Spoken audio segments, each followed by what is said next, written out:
Hello dears, ഇന്ന് ഞാൻ എടുക്കുന്നത് 7th സ്റ്റാൻഡേർഡിലെ സോഷ്യൽ സയൻസ് കേട്ടോ. അതിൽ 3rd ചാപ്റ്ററായ constitution path and guiding light എന്ന് പറഞ്ഞ ഈ ചാപ്റ്ററിൻ്റെ ക്വസ്റ്റ്യൻസ് ആണ് കേട്ടോ പറയുന്നത്. അതിൽ ഫസ്റ്റ് പാർട്ട് ക്വസ്റ്റ്യൻസ് ഞാൻ പറഞ്ഞു, ഇവിടെ വരെയുള്ള ക്വസ്റ്റ്യൻസ് ഞാൻ പറഞ്ഞിട്ടുണ്ട്. ഇനി എന്താണ് Indian freedom struggle became the foundation of our constitution evaluate ഉള്ളത് വരെ നമ്മൾ പറഞ്ഞു അല്ലേ. ഇനി എന്താണ് അടുത്ത ഇവിടുന്ന് ഇങ്ങോട്ടുള്ള ക്വസ്റ്റ്യൻസ് ആണ് ഞാൻ പറയുന്നത്, താഴ്ന്നു ഇങ്ങോട്ട്. അപ്പോൾ അത് കാണാത്തവർ അതിൻ്റെ ഡിസ്ക്രിപ്ഷൻ ബോക്സിൽ ഞാനതിൻ്റെ ലിങ്ക് ഇടാം കേട്ടോ, അത് കാണുക. ഓക്കെ, അപ്പോൾ എന്താണ് നമുക്ക് നോക്കാം. എന്താണ് ഇവിടെ ക്വസ്റ്റ്യൻ വരുന്നത്? WRITE write 3 important events in the history of Indian freedom struggle. How did they influence our freedom struggle?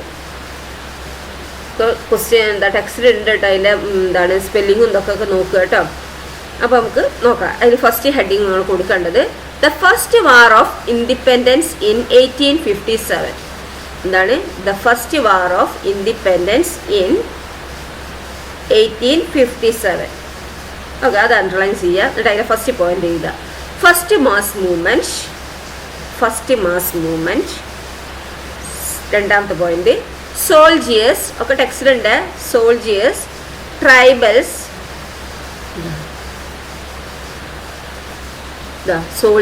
Tribals, kings, feudal lords, peasants and many other groups participated in the struggle.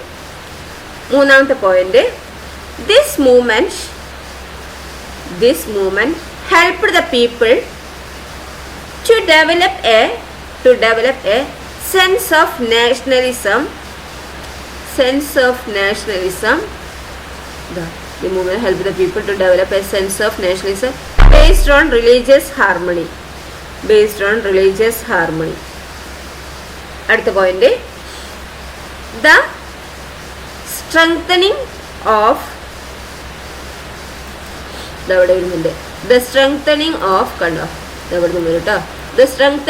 nationalism led to the formation of many regional organizations against foreign domination in different parts of India. അതുവരെ എഴുതുക. ഇതാണ് എന്ത് 4 point അല്ലേ. First war of independence in 1857 4 point ഇതാണ് കേട്ടോ.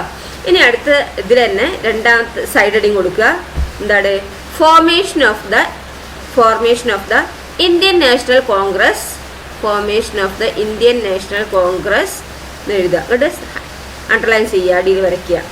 അതിൽ first point first national level organisation emerged in 1885. എന്താണ്? First national level organization emerged in 1885. Then രണ്ടാമത്തെ point the anti-British agitation at the national level. The anti-British agitations at the national level. കണ്ടില്ലേ? The anti-British agitation at the national level. മൂന്നാമത്തെ point the problems of various groups of people in India to the attention of British authorities. അടുത്തത് to develop a sense of nationalism among the people beyond caste, religion and regional thinking. ആ point എഴുതുക. Okay, എഴുതി കഴിഞ്ഞ് അടുത്തത് side heading ആയിട്ട് കൊടുക്കുക. The advent of Gandhi. ഇതെന്തായാലും നമ്മുടെ question write 3 important events in the history of Indian freedom struggle ആണല്ലോ.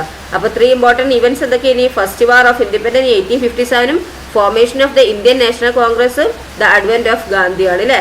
അപ്പോൾ എങ്ങനെയാണത് ഇൻഫ്ലുവൻസ് ചെയ്തത് എന്നുള്ളതാണ് അതിൻ്റെ പാടിയിൽ ഞാൻ പോയിന്റ് ആയിട്ട് പറഞ്ഞത്. ഓക്കെ, അടുത്തത് ദ അഡ്വെന്റ് ഓഫ് ഗാന്ധി കേട്ടോ. അതിലൊന്നാമത്തെ point the freedom movement transformed itself into a mass movement. പിന്നെ അടുത്ത പോയിന്റ് രണ്ടാമത്തെ point Gandhiji's influence strengthen the demand for the democracy based on social justice. മൂന്നാമത്തെ point, the leaders wished that the ideas and values of freedom, equality based on social justice, brotherhood and religious harmony. അടുത്തത്, these views influenced the framing of our constitution. എല്ലാ point കിട്ടിയല്ലോ അല്ലേ. ഇനി അടുത്ത question, which legal code did our country follow till India became republic? Which legal code did our country follow till India became republic?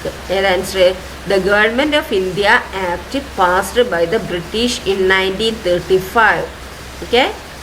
Ini next question, what are the features of the Government of India Act 1935? എന്താണ് 1935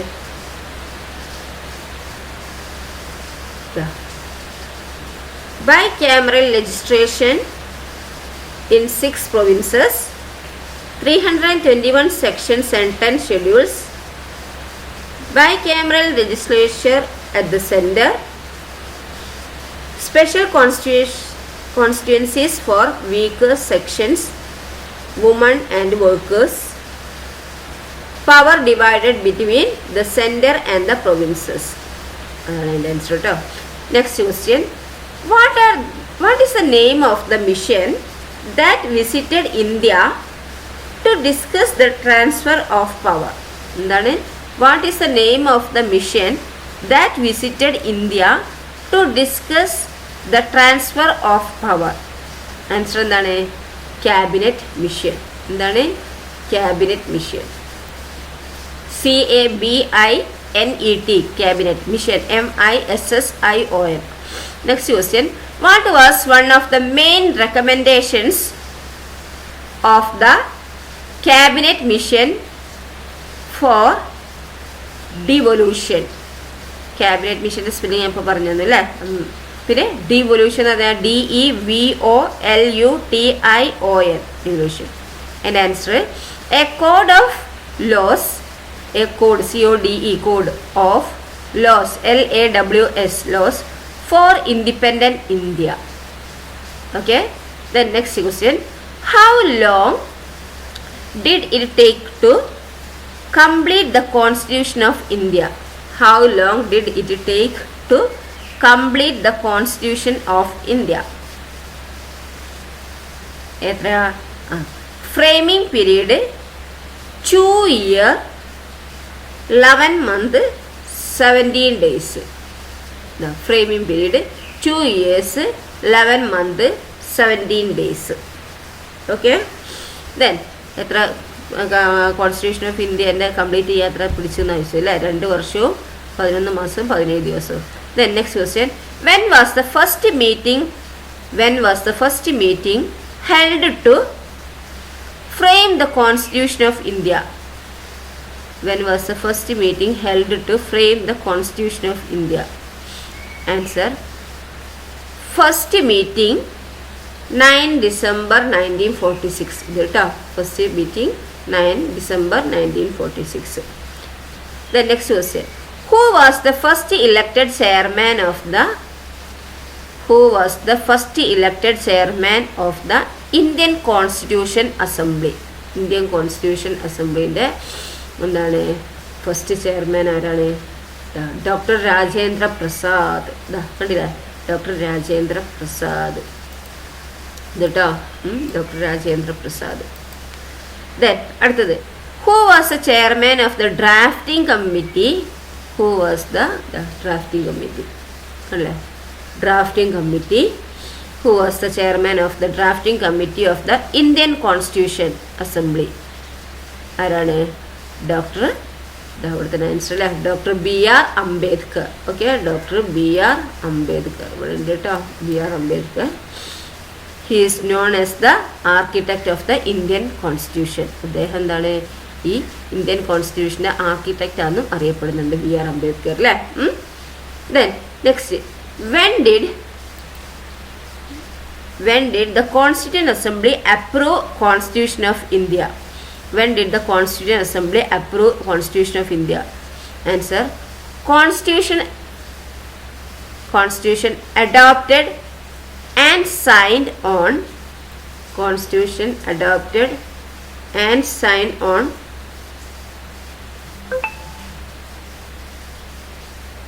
Constitution adopted and signed on 26 November 1949. Okay. Then next, when did the Constitution of India come into force? The plan came into effect on 26 January 1950. Came into effect on 26 January 1950. Indian became republic. Which is the largest written constitution in the world? Largest constitution in the world ഏതാണ്? Indian constitution അല്ലേ? Okay. Next, അടുത്ത question. What are the main features of our constitution? നമ്മുടെ main features, നമ്മുടെ കോൺസ്റ്റിറ്റ്യൂഷൻ്റെ main feature എന്ന് പറയുന്നത് ഏതാണ്? ഒന്നാമത്തത് എന്താ? പാർലമെന്ററി ഡെമോക്രസി അല്ലേ? ഇവിടെ എന്താണ്? The legislature controls the executive of the country. അടുത്തത് popular sovereignty. All the powers of the nation originate from the people. മൂന്നാമത്തെ ഫണ്ടമെന്റൽ റൈറ്റ്സ്. ഇതെന്താണ്? The features of our constitution ആണ് കേട്ടോ. What are the main features of constitution? അതൊക്കെയാണ് എന്താണ് ഇവിടെ പറയുന്നത് അല്ലേ? അപ്പോൾ ഇനി മൂന്നാമത്താണ് ഞാൻ പറയുന്നത് fundamental rights. Each individual is guaranteed certain fundamental rights by the state. അടുത്ത fundamental duties, responsibilities that every individual owes to the nation and society. Directive principles, directions given to the state to ensure social and economic rights. Rule of law, all citizens are subject to the law, no one is above the law. Universal adult franchise, right to vote given to all who attain a particular age. Independent and impartial judiciary, the judicial system is independent of the legislature and executive. Feudalism, a system in which power is divided between the center and the states. Next, single citizenship, there is only one citizenship in the country, there is no separate citizenship for states. ഇതൊക്കെയാണ് കേട്ടോ എന്നത്. ഇനി എന്താണ് അടുത്ത question? What does it mean that constitution is the basic legal code of our country? എന്താണ്? What does it mean that the constitution is the basic legal code of our country എന്നാണ് ചോദിച്ചിരിക്കുന്നത്. അപ്പോൾ എങ്ങനെ എഴുതാം നമുക്ക്? The boundaries within which governments can make and enforce laws, LAWS laws, are decided by our constitution. The boundaries with which governments can make and enforce laws are decided by our constitution. Next, രണ്ടാമത്തത് list out the laws related to children's right mentioned in the collage textbook. നോക്കൂ, ഇവിടെ ഈ text ബുക്കിൽ ഇതവിടെ collage ചെയ്തിട്ടുണ്ട് അല്ലേ? ഇതിലെന്താ പറഞ്ഞിരിക്കുന്നത്? List out the laws related to children's right mention in the collage എന്നാണ് പറഞ്ഞിരിക്കുന്നത് അല്ലേ? അപ്പോൾ ഏതൊക്കെയാണ്? The right to education act ഉണ്ട് അല്ലേ? പിന്നെ വരുന്നത് ജുവനൈൽ ജസ്റ്റിസ് ആക്ട് ഉണ്ട്. പിന്നെന്താണ്? The child labour prohibition act. Okay, child labour prohibition ആക്ടും ഉണ്ട്. മൂന്നെണ്ണമാണ് ഈ കൊളാഷിൽ തന്നിരിക്കുന്നത് അല്ലേ? ദെൻ അടുത്ത ക്വസ്റ്റ്യൻ എന്താണ്? ഇവിടെ വാട്ട് ഈസ് പോസ്കോ ആക്ട് 2012? കണ്ടോ, പോസ്കോ ആക്ട് 2012 ഇവിടെ എഴുതി കണ്ട് ഇത് അല്ലേ? അപ്പോൾ what is the POCSO act 2012? POCSO 2012 എന്താ? പോസ്കോന്റെ ഫുൾ ഫോം അവിടെ ഉണ്ട് അല്ലേ? Protection of children from sexual offences act 2012 അല്ലേ? is an act ACT act enacted enacted to implement implement the rights guaranteed by the Constitution of India incorporating child-friendly measures without gender discrimination. Next question. The officer handling POCSO cases is known as എന്താ വിളിക്കുക? ഓഫീസേഴ്സിനെ അത് POCSO act നോക്കുന്ന ഓഫീസേഴ്സിനെ എന്ത് വിളിക്കും? ഇതവിടെ പറയുന്നുണ്ട് അല്ലേ, എന്താണ്? Child welfare police officer. എന്താണ്? Child welfare police officer. ഇതവിടെ കിടക്കുന്നു, child welfare police officer, CWPO. Okay. Then അടുത്തത്, what are the functions of the constitution? What is the functions of our constitution? എന്തൊക്കെയാണ് നമ്മുടെ ഫങ്ഷൻസ്? എന്തൊക്കെയാ? The establishes the rights and duties of citizens, defines and delimits the powers of the government, defines the basic values and ideals of the nation, ensures that all the administrative systems of the country functions according to the constitution. പിന്നെ preserving unity in diversity, it stands as the fundamental document that directs the nation, acts as a safeguard against tyranny and abuse of power. Okay, ഇത് പറഞ്ഞല്ലോ, defines the basic values and ideals of the nation അല്ലേ. ഇതൊക്കെയാണ് എന്ത് ഈ functions of constitution. Okay. Then അടുത്ത question, what is a constitutional അമെൻമെന്റ്? എന്താണ് constitutional അമെൻമെന്റ്? Constitutional അമെൻമെന്റ് എന്ന് പറഞ്ഞാൽ എന്താണെന്നാണ് ചോദിച്ചിരിക്കുന്നത്. എന്താണ് കോൺസ്റ്റിറ്റ്യൂഷണൽ അമെൻമെന്റ്? അമെൻമെന്റിന്റെ സ്പെല്ലിംഗ് എന്താ? AMENDMENT. Okay. What is constitutional amendment? Constitutional amendment is the process of making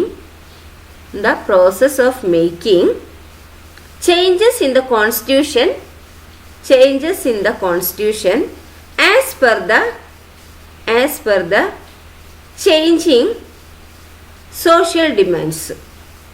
Constitutional amendment is the process of making changes in the constitution as per the changing social demands.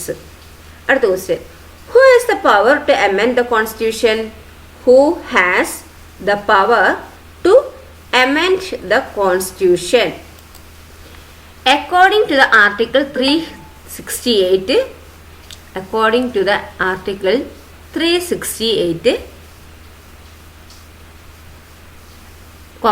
Parliament has the power, Parliament, PARLIAMENT,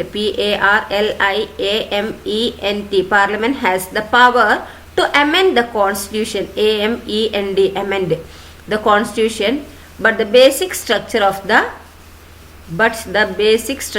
the constitution should not be amended.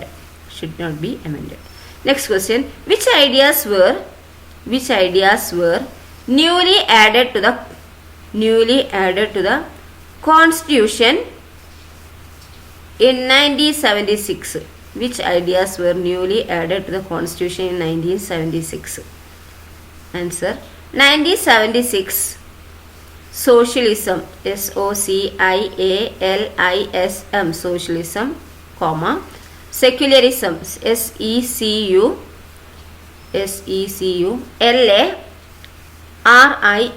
secularism, and integrity, INTEGRITY, integrity were added. Next question, അപ്പോൾ എന്തൊക്കെയാണ് അതിൽ വരുന്നത്? Which ideas were newly added to the constitution in 1976?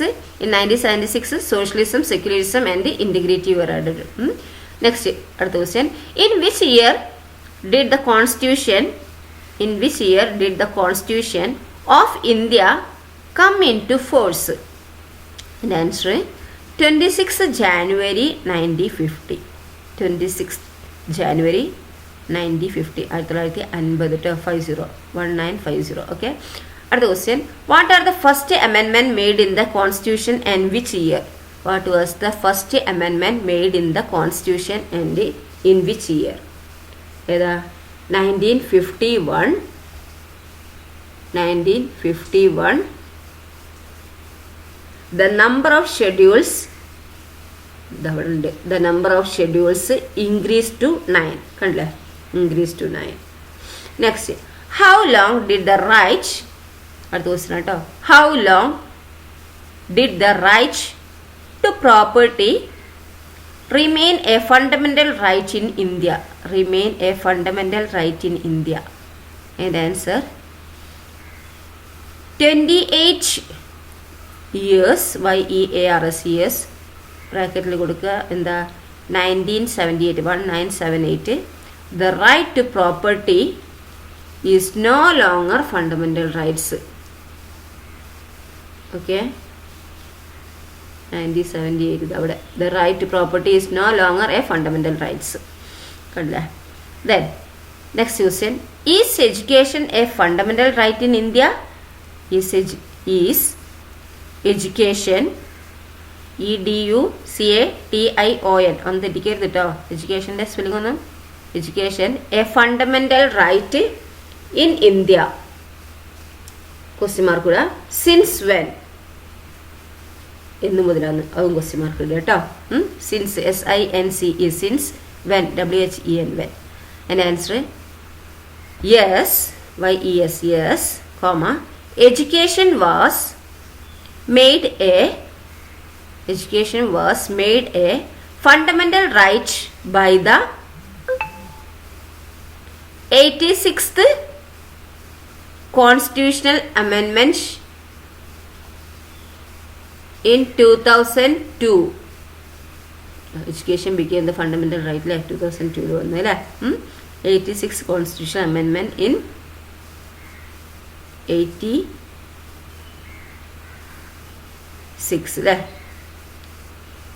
അപ്പോൾ yes, education was made a fundamental right by the 86th constitutional അമെൻമെന്റ് in 2002. Okay, the next question, how many times has the Indian constitution been amended so far? എത്ര? 106, 106. പിന്നെ ചെറിയൊരു വരടുക. പിന്നെ 2023, 2023, കോമ regarding women reservation. Okay, എഴുതിയല്ലോ അല്ലേ. Then ഇതിൻ്റെയൊക്കെ question എന്തായാലും ഇവിടെ ഉണ്ട് അല്ലേ. ഈ ക്വസ്റ്റ്യൻ്റെ ആൻസറാണ് ഇപ്പോൾ പറഞ്ഞിരിക്കുന്നത് അല്ലേ. നമ്മൾ ഇതാണ് how many times has the Indian constitution been amended so far എന്നുള്ള ഇന്ത്യയിലെ answer 106, 2023 regarding women's reservation. Okay, അടുത്ത question, prepare a time line using some important constitutional amendments. Prepare a time line using some important constitutional amendments. Amendment 1 ഒന്നാമത്തെ answer കേട്ടോ. Amendment 1 ഇങ്ങനെ എഴുതുക. നിങ്ങൾ എന്താ കോളാക്കി എങ്ങനെ എഴുതുക, 3 കോളാക്കി എഴുതുക. ഒന്നാമത്തെ കോളത്തിൽ അമെൻമെൻറ്റ് 1.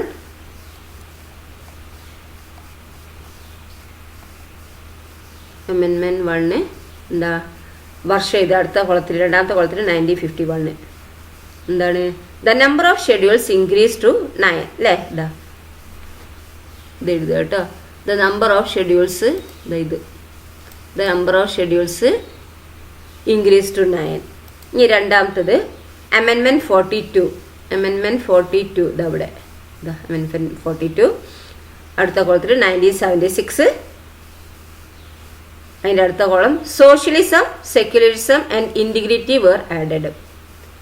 ഇനി മൂന്നാമത്തത് ഇത് അമെൻമെൻറ്റ് 44. അടുത്ത അമെൻമെൻറ്റ് 44 1978 അല്ലേ. കോളത്തിൽ രണ്ടാമത്തെ കോളത്തിൽ 1978 എന്തൊക്കെയാ? The right to property is no longer a fundamental right. ഇനി അടുത്തത് അമെൻമെന്റ് 73, 74. അമെൻമെന്റ് 73, 74 എന്താണ്? 1992. 73, 74 1992. അടുത്ത കോളത്തിൽ ഇത് panchayat Raj municipal corporation act. അടുത്തത് അമെൻമെന്റ് 86. ഏതാ വർഷം? 2002. അടുത്ത കോളത്തിൽ 2002 ഇത്. അതിൻ്റെ അടുത്ത കോളത്തിൽ education became a fundamental right. അടുത്ത അമെൻമെന്റ് 101. ഇതവിടെ ഏതാ വർഷം? 2016 അല്ലേ. Goods and services tax GST 2016 GST വന്നത് അല്ലേ. അടുത്തത് അമെൻമെന്റ് 106. 2023 regarding women's reservation. Okay, regarding women's reservation. Okay, അടുത്ത question, what are the challenges faced in implementing the laws? What are the challenges faced in implementing the laws? And the answer, varied, the VARIED,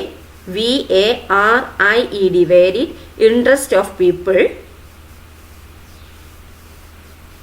രണ്ടാമത്തെ point, legislations, LEGISLATIONS, legislations that does not fully reflect the will of the people.